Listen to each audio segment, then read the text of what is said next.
temprano conversábamos con el ministro de Cultura, con Alejandro Neira, y entre los temas que conversábamos es esta llamada ley del libro que, entre otras cosas, además de promover la cultura, incentivar la cultura, la promoción de bibliotecas, daba una prórroga de 3 años más para el sector de la industria de las publicaciones en temas de impositivos, como una forma de impulsar su desarrollo, ¿no es cierto?, el desarrollo de la industria editorial en nuestro país.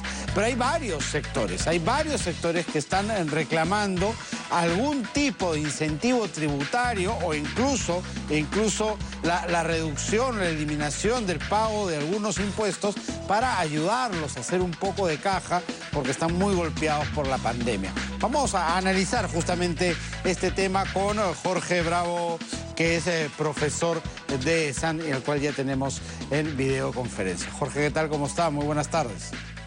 Muy buenas tardes.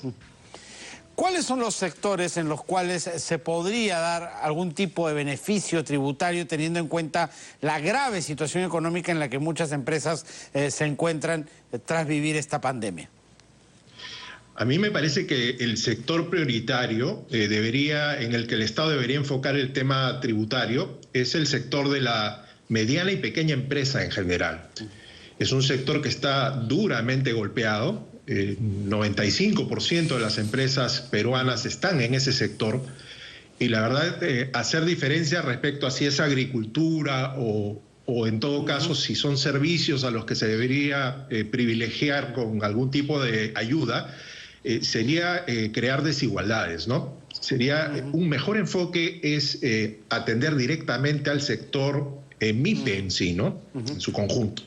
¿Bajando qué tipo de contribuciones o eliminando en todo caso qué tipo de contribuciones? Yo diría siendo una tributación mucho más sencilla, ¿no? Porque ese 95% de empresas MIPE son empresas que lindan con la informalidad, o si tienen una formalidad, es una formalidad demasiado todavía incipiente. Y pensar en aplicarles el rígido impuesto a la renta, pues que se aplica al sector formal, más el impuesto general a las ventas y las formalidades que este régimen tiene, en realidad desalienta la formalización. Entonces, yo pensaría en una simplificación tributaria pensando en ese sistema, quizás en un monotributo, ¿no? Un tributo único de fácil cumplimiento y fácil fiscalización también. Así es, porque finalmente estamos quedando en la disyuntiva en la caja fiscal está baja de recursos por todo lo que se ha tenido que invertir, se necesitaría mayor recaudación, pero si apretamos un poco a estas empresas, sobre todo como usted dice, a las micro, a las pequeñas empresas, vamos a terminar por desaparecerlas, por terminar de ahogarlas, ¿no? Así es, y ahí hay que ser muy cuidadoso con lo que se piensa hacer, ¿no? Porque hablamos, y lo comentábamos hace unos programas, de un 80% de la economía que es absolutamente informal. Sin embargo, ese 80% a su vez es un sector económico que está golpeado y el Estado debería hacer algún conjunto de medidas, diría yo, para reactivarlas. Pero eso sí, evidentemente comprometiéndolas a que todos los peruanos tenemos que cumplir con el sostenimiento del gasto público, aun cuando en una porción obviamente mínima, yo diría suficiente para no hundir a las empresas, ¿no? Y otro tema es también el manejo de la planilla, ¿no? De repente podrían idearse algún tipo de medidas inteligentes para justamente hacer que no solamente la empresa sea formal, sino también sus trabajadores entren en la formalidad. Exactamente, la formalización significa formalizar también la mano de obra, ¿no? Que informal, que es altísima, ¿no? Estamos hablando igual de un 70% de informalidad laboral. Quizás este sea el momento en el que el Estado, al mirar a este sector, la verdad desatendido, ¿no? El sector MIPE, piensa en un conjunto de medidas, no únicamente tributarias, sino tributarias, laborales, de simplificación en general, ¿no? Permitiéndoles, creo yo, inteligentemente algún tipo de mecanismo que enseñe al microempresario a tener una actividad empresarial, obviamente, de un nivel mucho más productivo, ¿no? Mucho más eficiente. Sí, y encontrar un camino efectivo, ¿no? Porque finalmente de formalización y de estímulo a la formalización se viene hablando desde hace muchos años atrás. Han pasado varios gobiernos y ninguno consigue dar en el clavo, como se dice, ¿no? Ninguno consigue ser el gancho verdadero para jalar de la informalidad a la formalidad a las empresas y a las personas. Seguimos con los mismos ratios de informalidad que han sido un grave problema, además, durante la pandemia.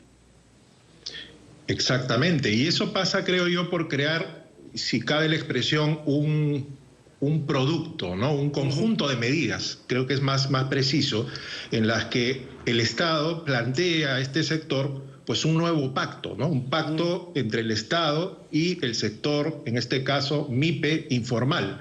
A los efectos de que no únicamente exigirles el pago de tributos, que creo yo eso debería ser la parte final, ¿no? Sino, en principio, enseñarle al microempresario, acá tiene que ver mucho el tema educativo, a generar una mejor gestión de su empresa, a que se organice, a que aprenda de nuevas tecnologías, a que genere procesos productivos de los productos que eventualmente podrían ser, por ejemplo, agrícolas, ¿no?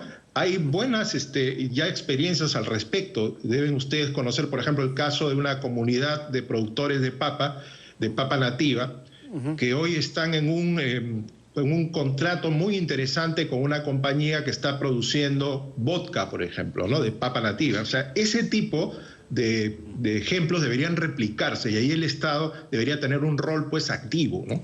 Y usted ha tocado un punto muy importante, ¿no? Que finalmente en esta vida todo se basa en costo y beneficio, ¿no? Pero si nosotros ponemos los costos por delante, finalmente la sensación y la tentación a ingresar a ese sistema puede ser más bien pernicioso, ¿no? Es mejor poner los beneficios por delante. ¿Qué gana el informal pasando a ser un formal?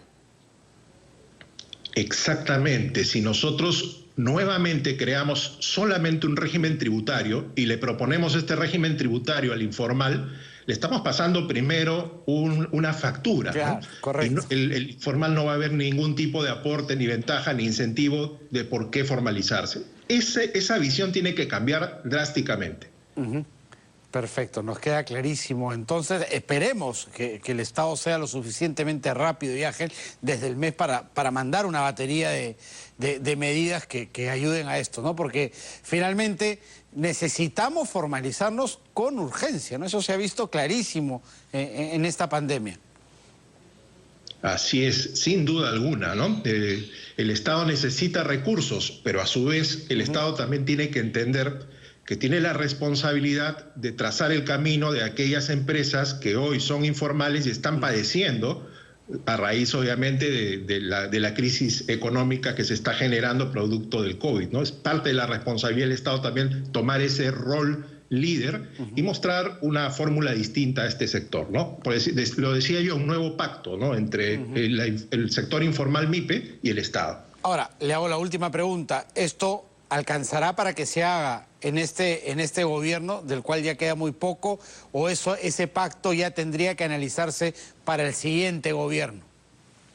Yo creo que esta es una medida de mediano a largo plazo. Realmente dudo mucho que en tan corto tiempo se pueda implementar una idea tan audaz como esta, pero de todas maneras, al menos las vigas... Hay que empezar en algún momento. Sí, realmente alguien tiene que dar el primer paso porque, como bien lo ha señalado, ese es el problema crítico que tiene el Perú, ¿no? La informalidad, por supuesto que sí. Muchísimas gracias, señor Bravo, por haber estado con nosotros el día de hoy. Gracias y a tus órdenes. Jorge Bravo, profesor de SAN, ha estado con nosotros. Cerramos así nuestro bloque económico.